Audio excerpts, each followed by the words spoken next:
As a young boy, he discovered what he was destined to do. This is where it happened, right here on this driveway. Deeply rooted in family, Jason did not venture far from home for college. Down the lane, Kapono to win! Right down. He set fashion trends and he set records.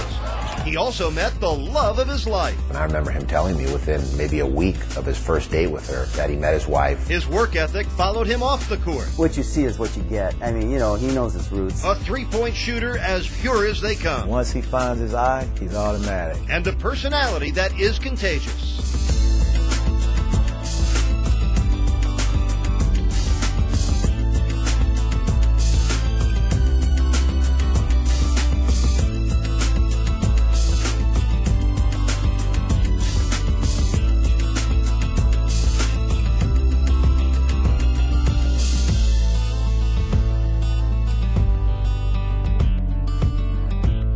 Hello again, everyone, and welcome to Inside the Heat, Jason Kapono. I'm Eric Reed.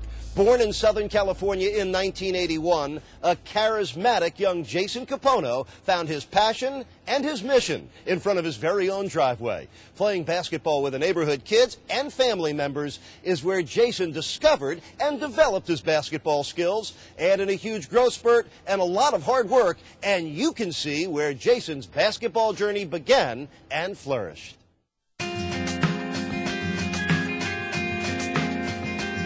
Jason Kapono was born and raised in Lakewood, California. Growing up as a child, he loved to play around, fool around. You know, not the type of kid you had to tell once. You had to tell him repeatedly, twice, three times, don't do this, don't do that, or whatever. Family's always been close. We've always done things together, family, vacations, and weekends and stuff like that. My uncle, my dad's brother, lived down the street, 5 houses down.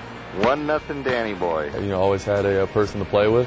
Whether playing with his family or on his own, Jason spent most of his time shooting hoops in his driveway, where his love of the game of basketball began. This is where it happened, right here on this driveway, on this court right here. He'd play with my dad, and he'd play with his dad, and out front, and the neighbors. It's just good to grow up in an area where a lot of kids are. We had a lot of fierce games here. We always played one-on-one at a certain age up till 11, 12 years old. I could always beat him. He stopped shooting when I used to beat him. I decided that I would hang up my basketball career after watching him and then just help him out. 1, 2, 3, go! They would be out front, and they'd run out in the street, go way out. 3 points, 5, 4, 3, 2, 1, swish. I used to just film and do the play-by-play commentary. Short. He'd swing in against his cousin or whatever, playing defense on him, and he'd throw up a hook shot, and he goes, Kareem Abdul-Jabbar! It's ironic because actually, like, Riley was the coach of the Lakers when I used to think that I was Kareem Abdul-Jabbar and Magic Johnson. Jason's athletic skills did not stop on the basketball court. He was also very involved in baseball. I don't really like to brag about that, but yeah, like they did call me Dr. K because, you know, I'm a strikeout king. They actually put up the cakes when they struck at the kids. Although he was known as Dr. K, Jason began growing taller at a rapid pace, and his focus turned to basketball. Break time! By the end of 8th grade, Jason decided he would concentrate solely on playing basketball. He began intensive summer workouts with Artesia High School assistant coach Neil OLSHEY. That summer, he traveled with us on our high school traveling team. We played in a tournament in Las Vegas, and we played against one of the best AAU teams in the country, and Jason had 36 points. And I remember Dean Smith walking up to me saying, excuse me, Coach, you know, who's the young kid? And I said, oh, that's Jason Kapono. And he said, well, who's recruiting him? I said, we are, Coach. He's an 8th grader. Indeed, Jason's hard work paid off. He became a standout player and leader on the Artesia High basketball team as a freshman. I just remember the hype was about this freshman who came in and how good he was and the things he could do. Jason, from day one, walked in. Guys loved playing with him because he shares the ball. If you're a guy that makes plays, when you get on the ball, he makes shots. Right away, he became our best player, our best chemistry guy, our leading scorer, and, you know, for 4 years. I mean, that's what he did.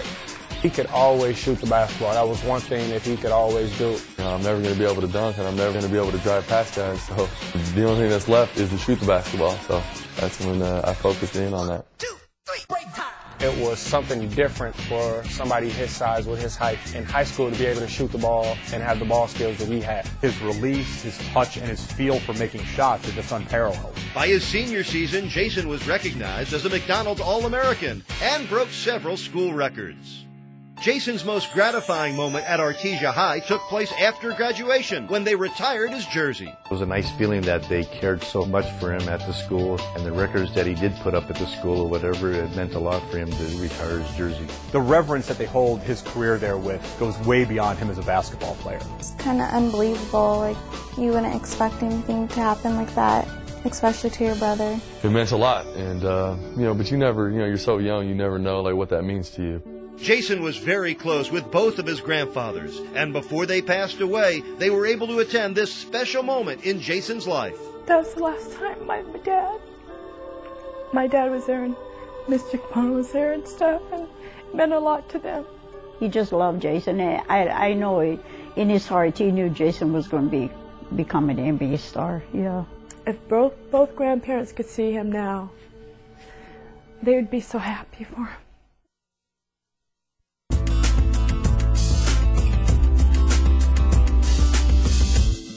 Deeply rooted in family, Jason Kapono did not want to venture very far from home when it came to college. So he attended UCLA and ultimately became the third all-time scoring leader in their proud history. However, Kapono's hard work did not stop on the court. You see, Jason knows the true meaning of work ethic and time management. As a young man, he balanced school, basketball, and holding a job as a chef.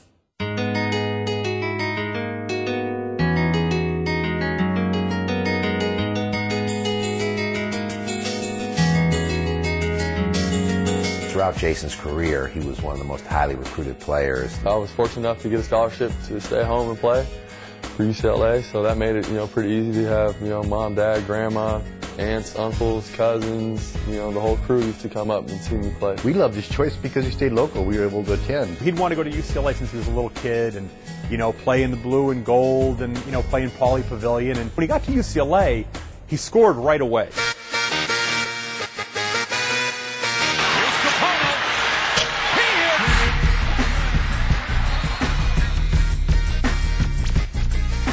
We knew that he had the ability to shoot the ball, but you're never sure when someone makes the jump from high school to college, whether or not they're going to make that adjustment. Kapono did make the adjustment, setting a single-season record for three-point field goals and being named CBS Sportsline's Freshman of the Year. Jason had exceptional confidence and a swagger about him in terms of in big games. It was his freshman year. We're playing Purdue at home. Close game, and we come out of the huddle, and the play is for him. And he turns to me, he says, "Strap up." I said, "Huh?" He said, "Strap up, about to carry us." 8 seconds ago, I went, the length of the floor, very slowly, of course, and I was able to get my shot off, and it went in for me. Kapono, right guy with the ball. 5 seconds, 4. Kapono, down the lane. Kapono to win. Right guy with the ball. Right, how do you like it? Jason Kapono, they gave it to the right player, and did he make a brilliant play. That was a good indication of what was to come in his career. After a remarkable freshman season, Jason considered entering the NBA draft. After my freshman year, I really wanted to be a pro.